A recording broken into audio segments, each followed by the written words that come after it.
नमस्कार दोस्तों, आपका स्वागत हमारे YouTube चैनल पे। उम्मीद है आप लोग मस्त होंगे, जबरदस्त होंगे और मस्ती के साथ में पढ़ाई भी कर रहे होंगे। तो हमने इसके पिछले वीडियो में देखा था कि जो प्रश्नावली जो थी हमारी 3.2 के जितने भी एग्जाम्पल थे हमने वो कराए थे। सॉरी, एग्जाम्पल नहीं, जो प्रश्नावली के 1 नंबर और 2 नंबर क्वेश्चन कराए थे। तो वो आप बहुत अच्छे से समझा होगा, प्रैक्टिस की होगी। जो सवाल हमने छोड़े थे उनकी भी प्रैक्टिस की होगी। तो आज उसके हम आगे कंटिन्यू करेंगे। तो कंटिन्यू करने से पहले आप जो लोग चैनल पे नए आए हैं, चैनल को सब्सक्राइब भी करें, शेयर भी करें, कमेंट भी करें, लाइक और कमेंट करेंगे। सब्सक्राइब में से मोटिवेट मिलता है, जिससे लगता है कि हमारे वीडियो आपको पसंद आ रहे हैं, आपको हमारा पढ़ाया हुआ मैथड समझ में आ रहा है। तो देर ना करते हुए क्वेश्चन स्टार्ट करते हैं। तो 3 नंबर का जो दिया गया है, देखो 3 नंबर में कह रहा है निम्न समस्याओं में रैखिक समीकरण युग्म बनाइए और उनके हल प्रतिस्थापन से हल करना है। यानी जो इसके अंदर सवाल दिए गए हैं उनके पहले रैखिक युग्म बनाने हैं। रैखिक युग्म समीकरण बनाने के बाद में उन समीकरणों को प्रतिस्थापन विधि से हल करना है। तो तीसरा का जो पहला नंबर दिया गया उसको देखते हैं। 3 नंबर का पहला दिया गया है, दो संख्याओं का अंतर 26 दिया गया, यानी कोई दो संख्याएं हैं उनका अंतर 26 दिया गया है। फिर कह रहा है एक संख्या दूसरी संख्या की 3 गुनी है तो उन्हें ज्ञात करना है, यानी संख्याओं को ज्ञात करना। कौन सी विधि से? प्रतिस्थापन विधि से। तो सबसे पहले हम समीकरण रैखिक युग्म समीकरण बनाते हैं। यहां पे कहा अगर हम संख्या मान ले, माना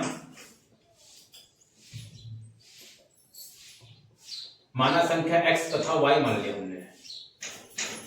संख्या में x और y मान लिया। उसने कहा है प्रथम शर्तानुसार लिखेंगे। यहां पे प्रथम शर्तानुसार क्या होगा? सॉरी, यानी कहा है दो संख्याओं का अंतर, यानी x और -y का अंतर कितना दिया गया? 26 दिया गया समय के। यानी दो संख्या का अंतर कहा गया, अंतर मतलब घटाना होता है, x - y वाला कितना जाएगा? 26 हो जाएगा। उसके बाद कह रहा है द्वितीय शर्तानुसार। द्वितीय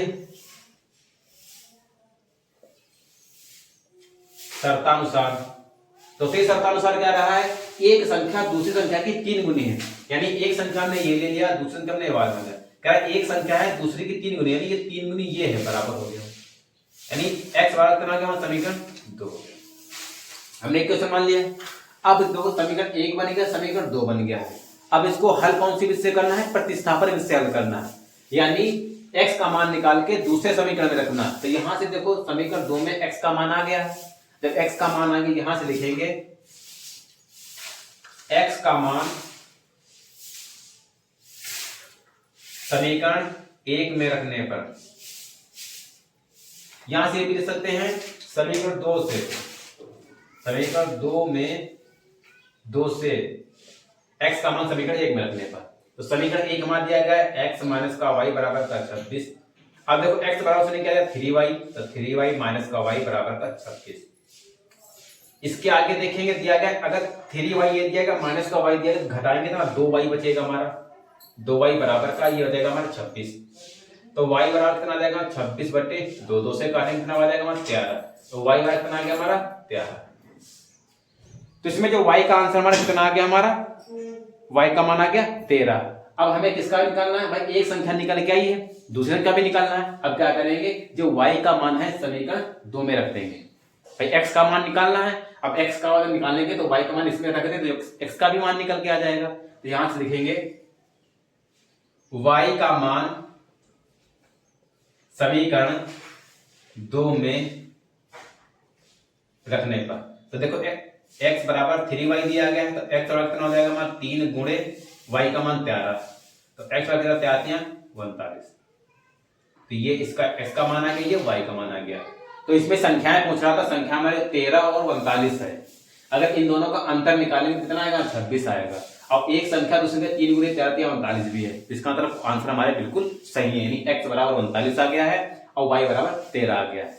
तो उम्मीद दोस्तों क्वेश्चन समझ में आया होगा, बहुत इजी क्वेश्चन था। अगर नहीं समझ में आया तो एक बार पुनः देखें वीडियो को। तो इसके आगे हमारा क्वेश्चन नंबर 2 दिया गया, उसको देखते हैं। तीसरे का दूसरा पार्ट दिया, कह रहा है दो संपूरक कोणों में बड़ा कोण छोटे कोण से 18 डिग्री अधिक है तो उन्हें ज्ञात करना है, यानी दो संपूरक कोण है उनको ज्ञात करना है। तो समझते हैं इसको, वीडियो को ध्यान से समझें।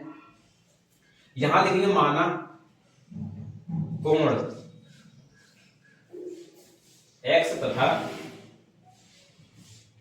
y। हमने कोण क्या मान लिया, x था, y मान लिया कोण हमने। अच्छा, अब कह रहा है, कंडीशन क्या कह रहा है कि दो संपूरक कोण। संपूरक कोण का मतलब होता है कि दो कोणों का योग 180 अंश के बराबर होना चाहिए। कोटि पूरक कोण क्या होता है, दो कोणों का योग 90 अंश का होना चाहिए। लेकिन यहाँ पे किस बात की हो रही, संपूरक कोण की। तो संपूरक कोण क्या होता है हमारा, संपूरक कोण होता है दो कोणों का योग 180 अंश होता है। ठीक, तो दो कोण हमने ये मान लिया, तो इनका क्या करेंगे हम, x प्लस का y बड़ा कितना हो जाएगा 180 अंश, समीकरण 1 हो गया। भाई संपूरक कोण क्या है, तो दोनों को हम जोड़ेंगे 180 के बराबर होगा। ठीक है, उसके बाद क्या है प्रश्नानुसार,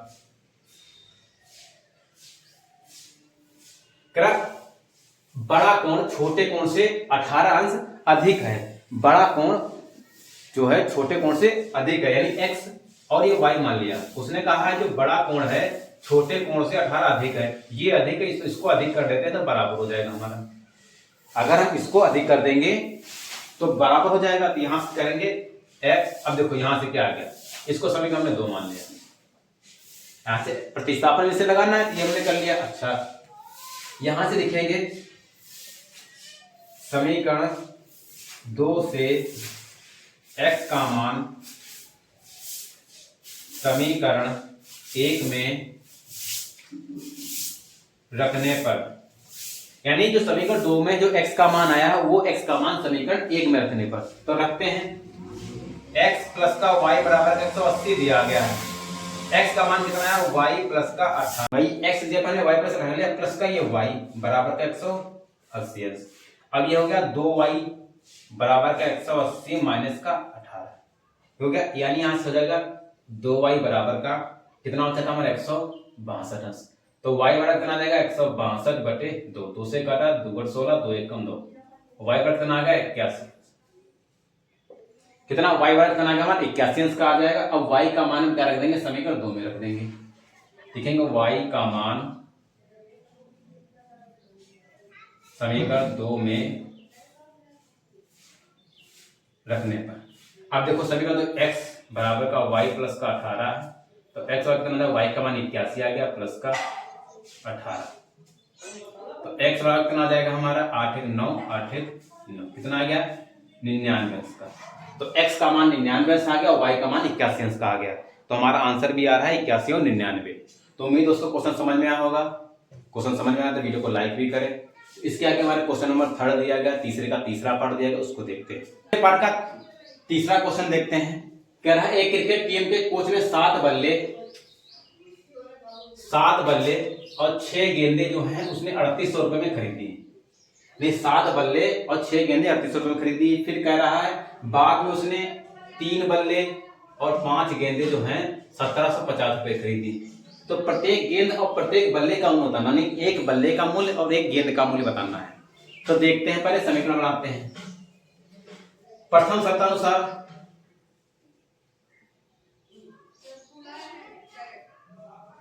यहां से मान सकते हैं बल्ले का मूल्य x मान लेते हैं और गेंद का मूल्य हमने y मान लिया।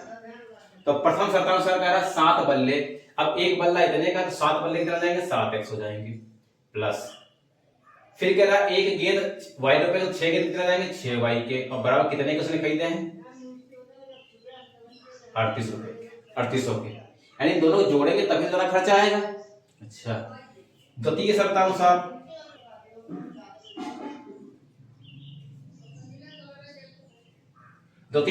क्या कह रहा है, उसने 3 बल्ले, यानी एक बल्ला x का, 3 बल्ले 3x हो जाएंगे, प्लस का 5, एक गेंद 5 रुपए का, तो 5 गेंद कितने हो जाएंगे हमारी 5y की बराबर। इसने खरीदा 1750 का। समीकरण हमारा 2 हो गया, इसको समीकरण हम 1 मान लेंगे। ठीक, हमारे रैखिक समीकरण बन गए हमारे। अब यहां से हमको हल करना है, कौन सी, प्रतिस्थापन विधि से हल करना है। अच्छा, यहीं से अगर हम x का मान निकालें, यानी 3x बराबर हो जाएगा 1750 माइनस का 5y। x बराबर निकालेंगे 1750 माइनस का 5y बटे ये 3 गुणे में जरा भाग में आ जाएंगे। ये जो x का मान आया है, अब इस x का मान समीकरण हम 1 में रख देंगे। यहां से लिखेंगे समीकरण 2 से x का मान समीकरण 1 में रखें, यानी जो इसका x का मान है वो समीकरण 1 में रखेंगे। देखते हैं, दिया गया 7x प्लस का 6y बराबर का 3800 दिया गया। s का मान रखेंगे यानी 1750 माइनस का 5y बटे 3 प्लस का 6y बराबर का 3800। अब यहां से गुणा करेंगे 1750 की, अगर गुणा करेंगे 1750 की 3 से गुणा करेंगे 15 से लगाया 22 से लगे 2 3 3 2 5, कितना है 525 यानी 5250 माइनस 7 35 y बटे 3 प्लस का 6y बराबर का 38। ये हो गया। अब देखो यहां से लासा लेके हल करेंगे तो लासा कितना आएगा हमारा 3 आएगा। इसकी इससे गुणा करेंगे तो वही आएगा 5250 माइनस का 35y, फिर 3 से करेंगे तो प्लस का 18y बराबर का 3800। अब ये हो गया। अब देखो अगर यहाँ पे माइनस का 35y है, यहाँ प्लस का y है, तो क्या करेंगे इसको घटाएंगे, यानी 5250 माइनस, अगर इसमें से घटाएंगे कितना बचेगा हमारा 17y, वो भी कहा है माइनस का। जब एक संख्या माइनस की हो दूसरी संख्या प्लस की हो तो हमेशा घटेगा, चिन्ह हमारा उसका रहेगा जिस चिन्ह की संख्या ज्यादा होती है। तो ज्यादा संख्या किसकी, माइनस की है, बटे 3 हो गया बराबर का 3800 हो गया। यहां से क्या करें, तिरछी गुणा करेंगे, तिरछी गुणा करेंगे 1 से तो हमारा वही होगा 5250 माइनस का 17y बराबर 3 गुणे 3800 हो जाएगा। यहां से माइनस का 17y बराबर हो जाएगा 00 3 और 24 यहाँ से लगे 2 3 3 9 तो 11 माइनस का आ जाएगा 5250 माइनस का 17y बराबर, यहां से हटाएंगे कराएं 11400 में से 5250 घटाएंगे तो 0 5 1 और इधर देगा 6, कितना आएगा 6150 माइनस का माइनस करेगा तो y बराबर कितना आएगा 6150 बटे 17। अब ये आगे यहां से इसको हम भाग करेंगे तो भाग करेंगे कैसे आएगा, 17 से भाग करेंगे 6150 का 7 51 0 1 17 का 102, कितना बचा हमारा 3, कहीं पे गड़बड़ हो गए 7 5 35 यहाँ से लगे 3 7 49 3 52 यहाँ से लगे 5 7 7 में 1250 12250, ये आ जाएगा 12250। यहाँ से थोड़ा सा मिस्टेक हो गई है,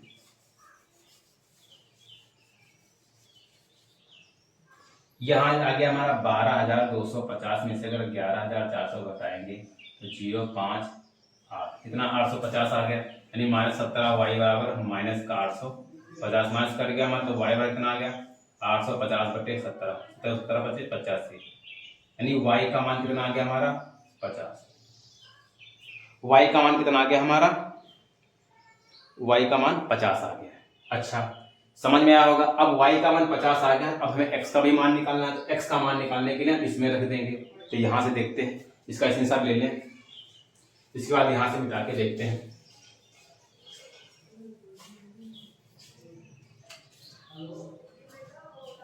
यहां से जब y का मान यहां पे रखेंगे, y का मान जब इसमें रखेंगे तो होगा x बराबर का 1750 माइनस का 5y बटे 3 हो गया। तो x बराबर कितना आ गया 1750 माइनस y का मान 50 है, यानी 5 गुणे 50 बटे 3, तो x बराबर कितना आ जाएगा 1750 माइनस का 25 250 बटे 3, तो x बराबर कितना आ जाएगा 1750 में से अगर हम 250 घटाएंगे कितना का 0 0 5, कितना आएगा हमारा 1500 बटे 3 3 5 15, तो x बराबर कितना आ गया हमारा 5। तो यहां से x का मान 500 आ गया, y का मान 50 आ गया। तो उम्मीद दोस्तों क्वेश्चन समझ में आया होगा, बहुत अच्छे से समझाने की कोशिश की है। तो इसके आगे हमारा तीसरे का चौथा पार्ट है, उसको देखते हैं। तीसरे का चौथा पार्ट दिया गया है, कह रहा है एक नगर में टैक्सी के भाड़े में एक नियत भाड़े के अतिरिक्त चली गई दूरी पर भाड़ा सम्मिलित किया जाता है। 10 किलोमीटर दूरी के लिए भाड़ा 105 तथा 15 किलोमीटर के लिए भाड़ा 155 है। तो नियत भाड़ा तथा प्रति किलोमीटर भाड़ा क्या है? एक व्यक्ति को 25 किलोमीटर यात्रा करने के लिए कितना भाड़ा देना होगा। यानी ये भाड़ा एक नियत भाड़ा, क्या करेंगे इसको देखते हैं ध्यान से। माना भाड़ा x और नियत भाड़ा, नियत भाड़ा ये और अतिरिक्त भाड़ा हमने मान लिया y। नियत भाड़ा हमने कितना मान लिया? x मान लिया और अतिरिक्त भाड़ा हमने y मान लिया। तो कह रहा है कि एक नगर में टैक्सी के भाड़े में एक नियत भाड़े के अतिरिक्त 10 किलोमीटर दूर चली गई। यानी यहां से कह सकते हैं प्रथम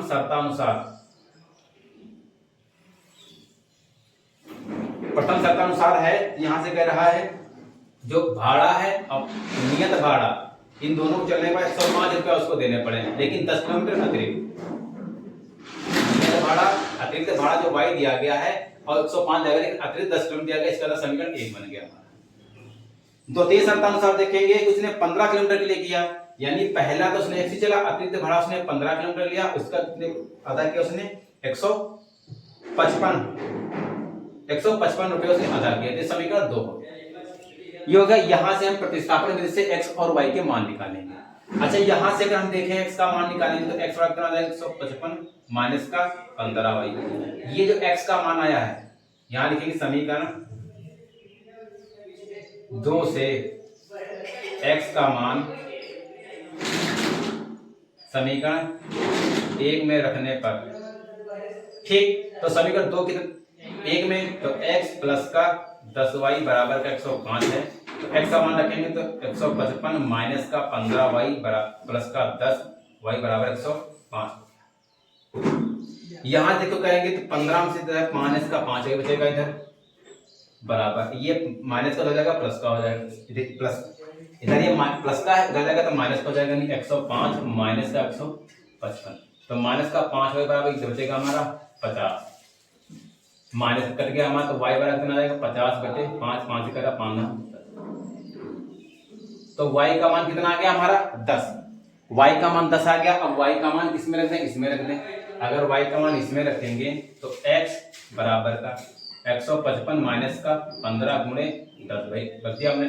155 माइनस का 150, तो x कितना आ गया हमारा? 5। कितना आएगा हमारा? 5। x कितना आएगा? 5। 25 किलोमीटर यात्रा करने के लिए कितना भाड़ा देना पड़ेगा? देखो नियत भाड़ा कितना आ गया, इधर समझते हैं यहां से।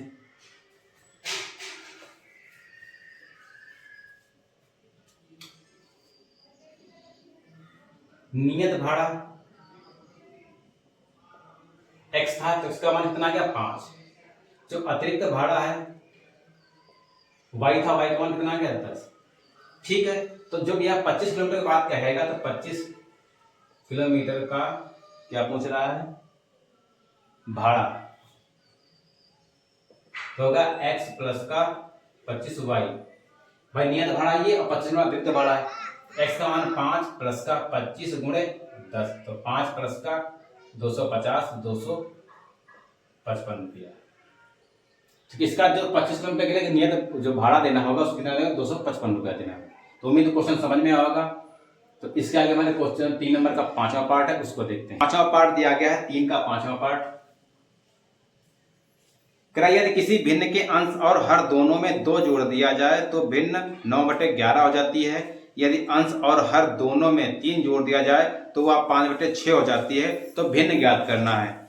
हमें भिन्न ज्ञात करना है तो सबसे पहले क्या करेंगे हम यहाँ पर माना मान लेते हैं। माना अंश x और हर हमारा कितना है? हमारा y मान लिया। जब हमारा अंश और हर y पता हो गया मान लिया हमने, तो भिन्न कौन सी बनेगी? x/y। तो इसका प्रथम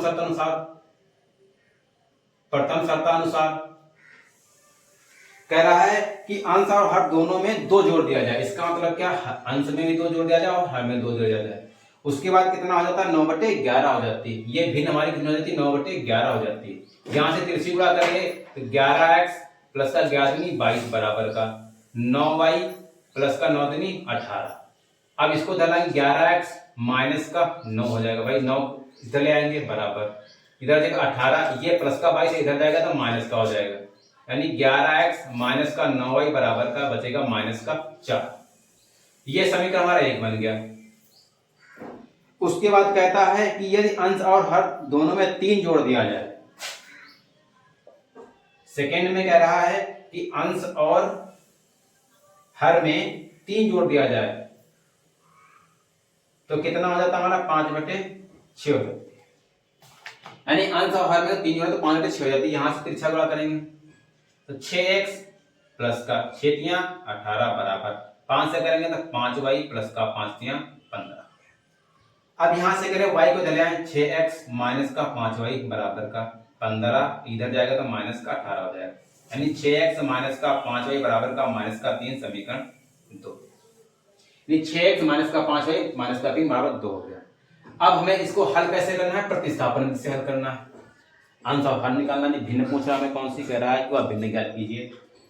तो मान लेते हैं अगर यहां से यहीं से अगर हम x का मान निकाल लेते हैं तो 6x बराबर का माइनस का 3 प्लस का 5y, तो x बराबर कितना आ जाएगा माइनस का 3 प्लस का 5y बटे 6, ये निकल के आएगा ना। अब जो इसका x का मान है लिखेंगे x का मान समीकरण 1 में रखने पर ठीक, तो समीकरण हमारा कौन सा 1 दिया 11x माइनस का 9y माइनस बराबर माइनस का 4। यहां से x का मान रखें तो 11, इधर का माइनस का 3 प्लस का 5y बटे 6 माइनस का 9y बराबर का माइनस 4। यहां से करें माइनस का 11 33 प्लस का 11 5 55y बटे 6 माइनस का 9y बराबर का माइनस 4। इसके नीचे एक होता है, इसको लासा तरीके से हल करेंगे तो इसका इधर 6 कम 6 1 से गुणा करेंगे सब वही रहेगा हमारा 33 प्लस का 55y माइनस 6 निमा 54y बराबर का माइनस 4। यहां से तिरछी गुणा करेंगे तो 55 में से 54 जाएगा तो y बचेगा माइनस का 33 बराबर का माइनस का 6 चौक 24, तो y बराबर माइनस का 24 प्लस का 33 हो जाएगा, तो y बराबर कितना आ जाएगा हमारा 9। y बराबर कितना आ गया हमारा 9, तो y का मान देखिए आ रहा है कि नहीं आ गया हमारे 5 में, तो y बराबर कितना आ गया हमारा 9 आ गया है। ठीक है, अब y का मान समीकरण इसमें रख देते हैं। अगर इसमें रखेंगे y का मान तो x बराबर का माइनस का 3 प्लस का 5 गुणे 9 बटे 6, तो हो जाएगा ये माइनस का 3 प्लस का 9 बचे 45 बटे 6, कितना हो जाएगा 42, तो 6 सते 42।